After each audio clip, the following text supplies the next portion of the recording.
Hello my good friends, Derek Deschamps here for Internetworking Influencers, your source for free Cisco certification training for network engineers. Welcome to day 8 of our free CCNA 100-105 ICND1 training course.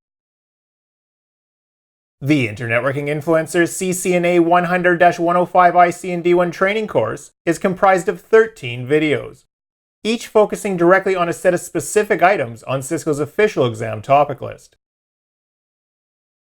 Today's episode will cover item 3.1, describe the routing concepts, including packet handling along the path through a network, forwarding decision based on route lookup, and frame rewrite. Item 3.2, interpret the components of routing table, including prefix, network mask, next hop, routing protocol code, administrative distance, metric, and gateway of last resort.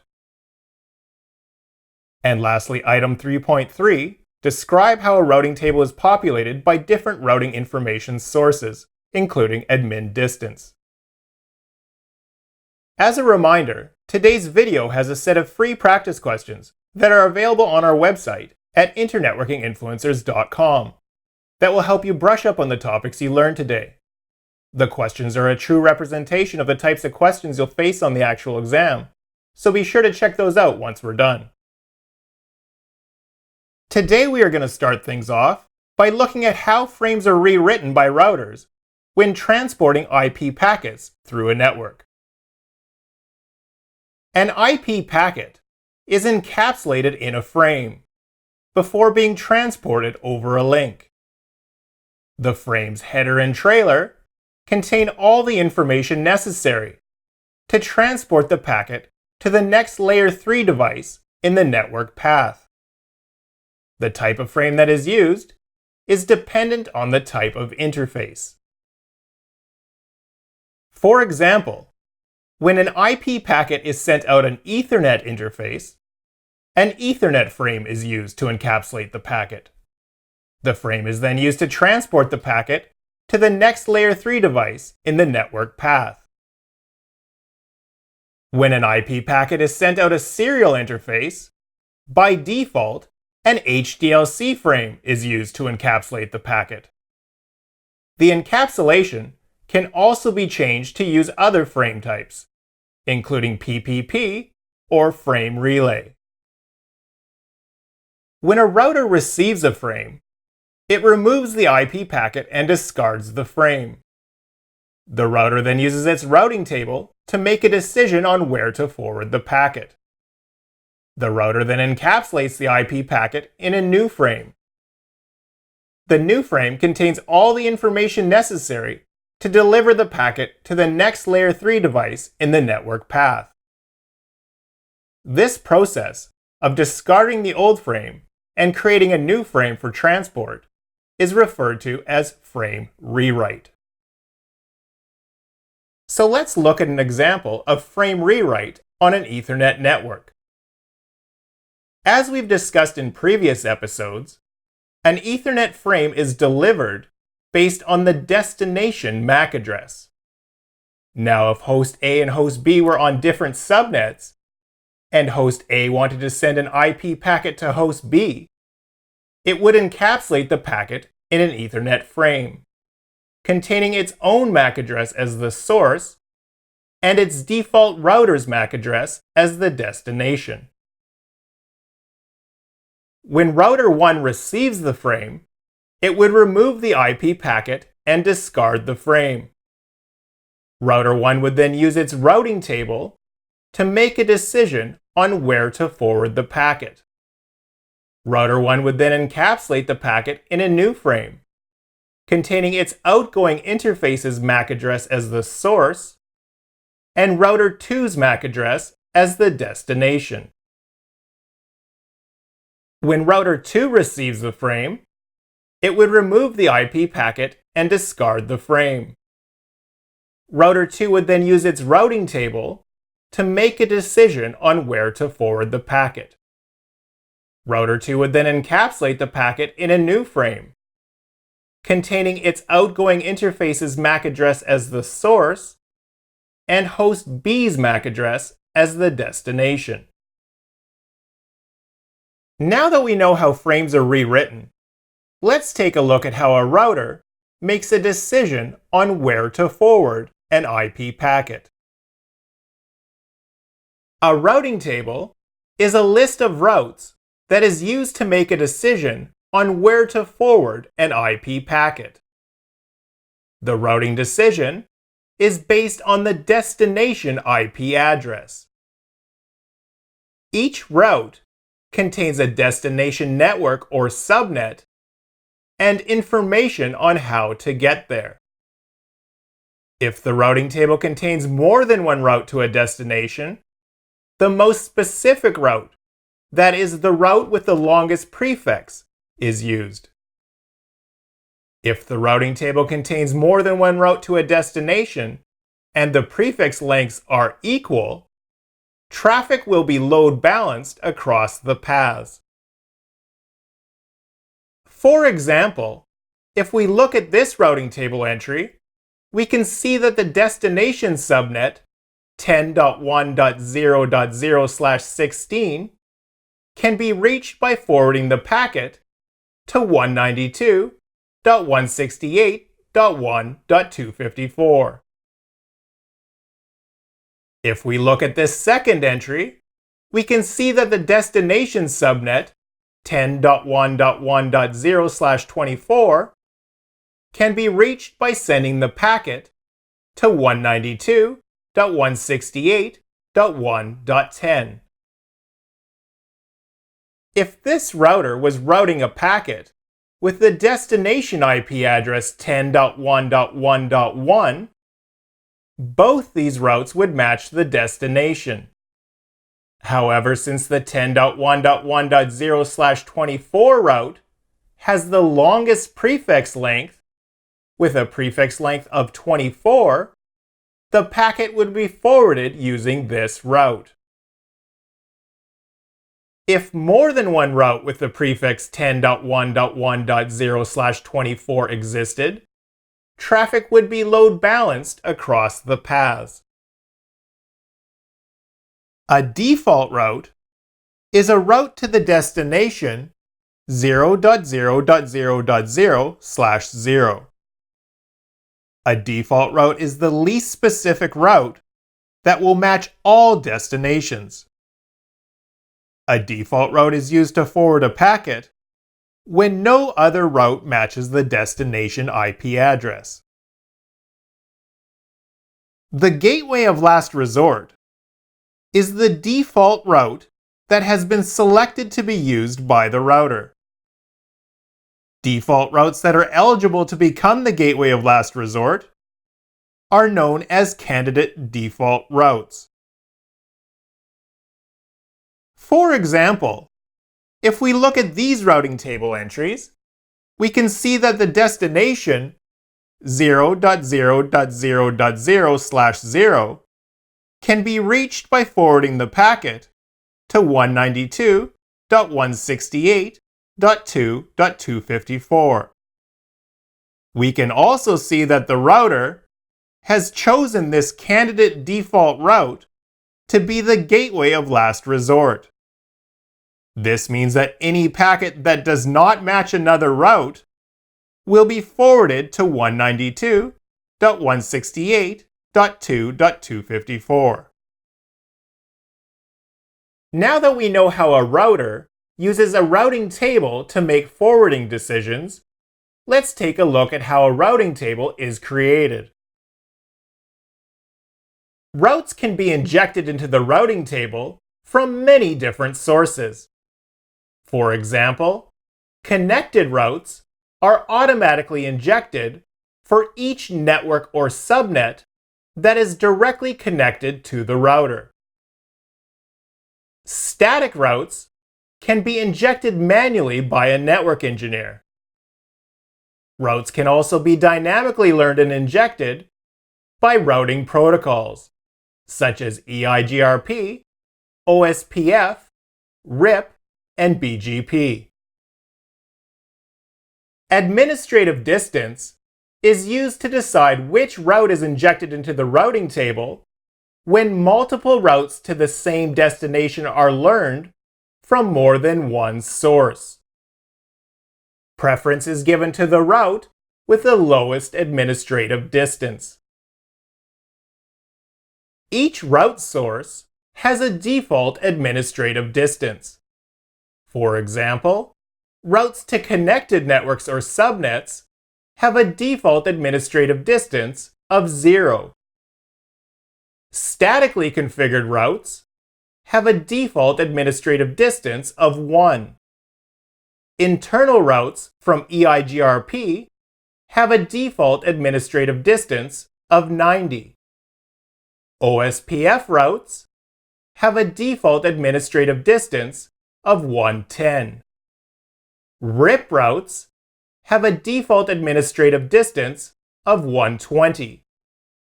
And EIGRP external routes have a default administrative distance of 170. So let's take a look at an example.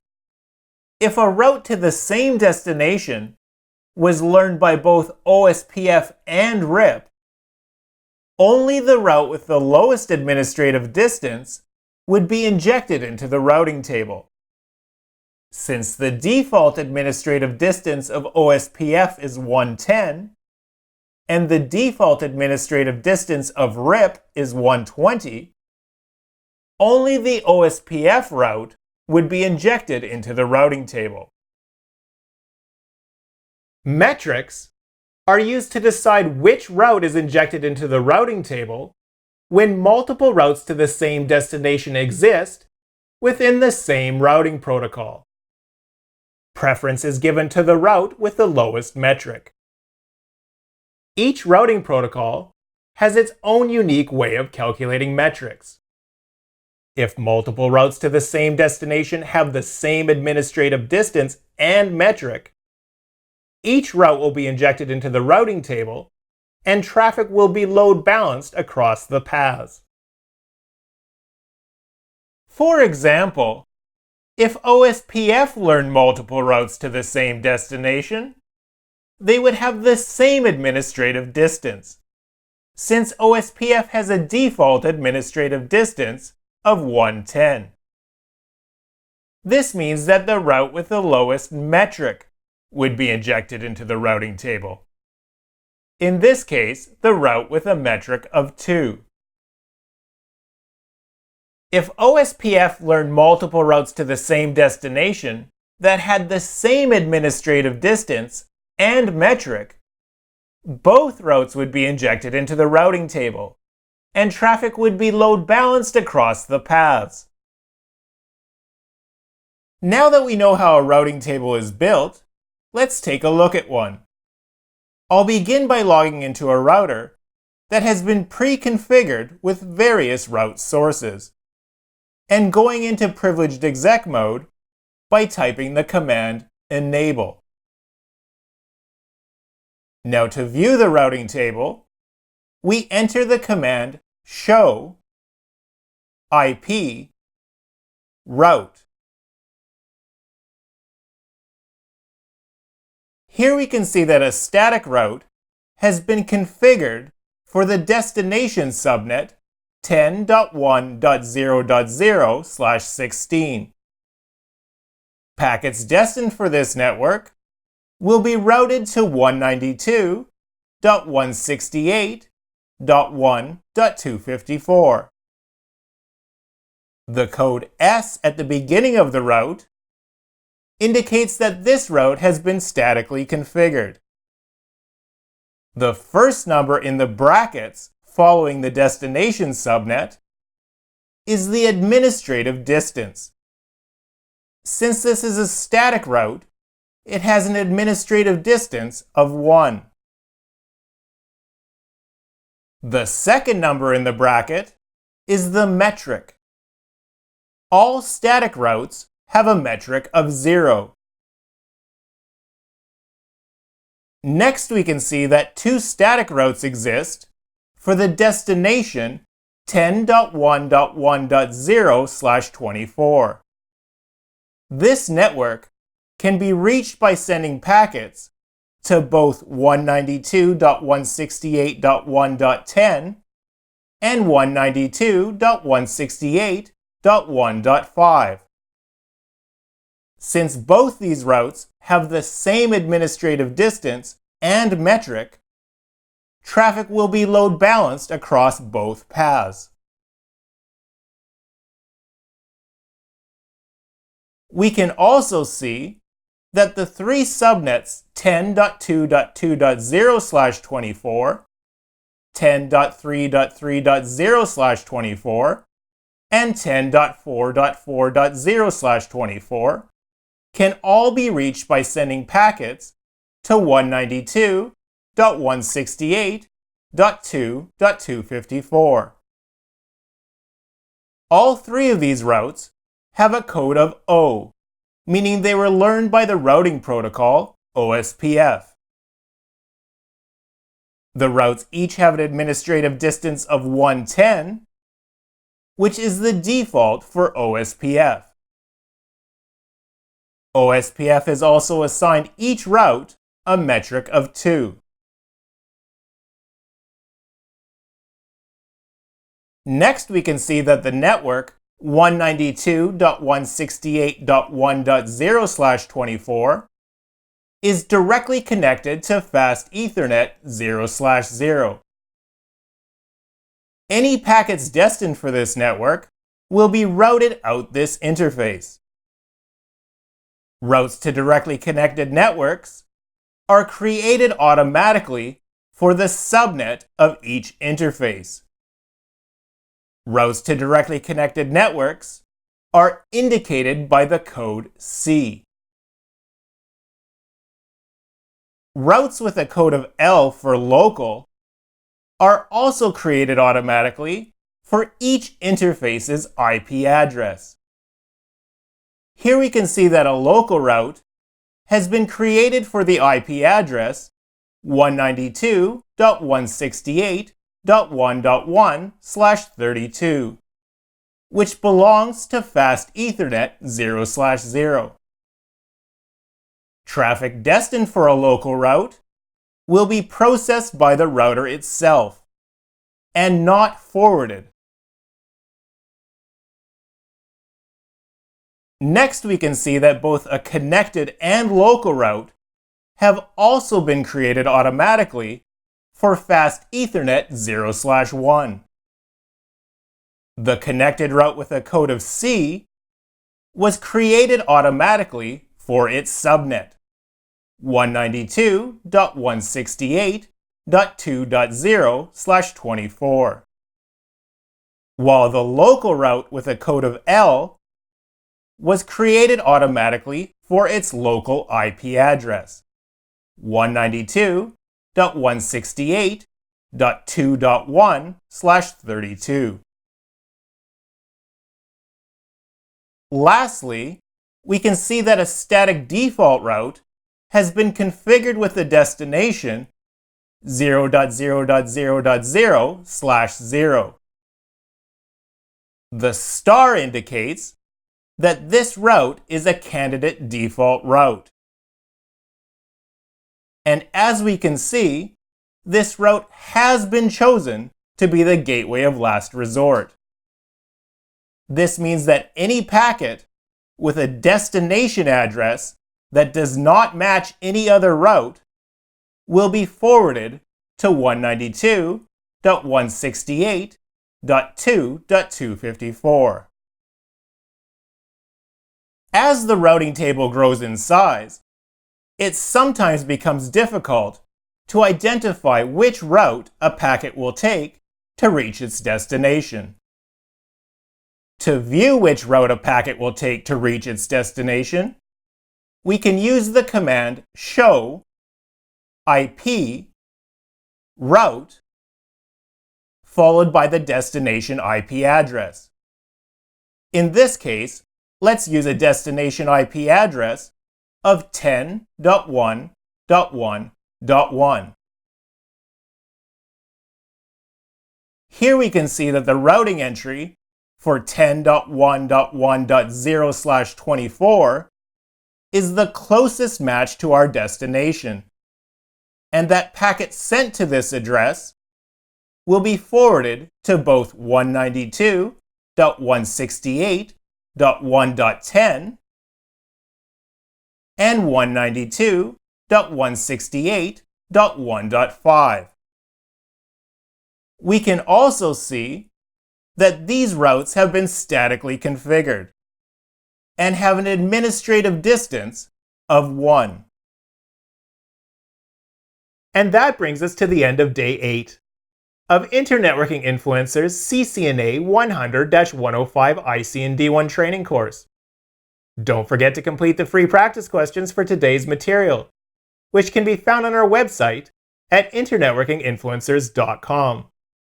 The free questions will help highlight the key points that Cisco will expect you to know for the exam. Also, if you enjoy our free training and would like to show your support, please check out our Patreon page. We offer numerous perks to our supporters, ranging from additional practice questions and detailed study notes for each video, to direct access to our instructors to answer any questions you might have. I'll be back next time for Day 9, where I'll cover VLAN routing, IP version 4 and IP version 6 static routing, and RIP. I'm Derek Deschamps for Internetworking Influencers. Thanks for watching.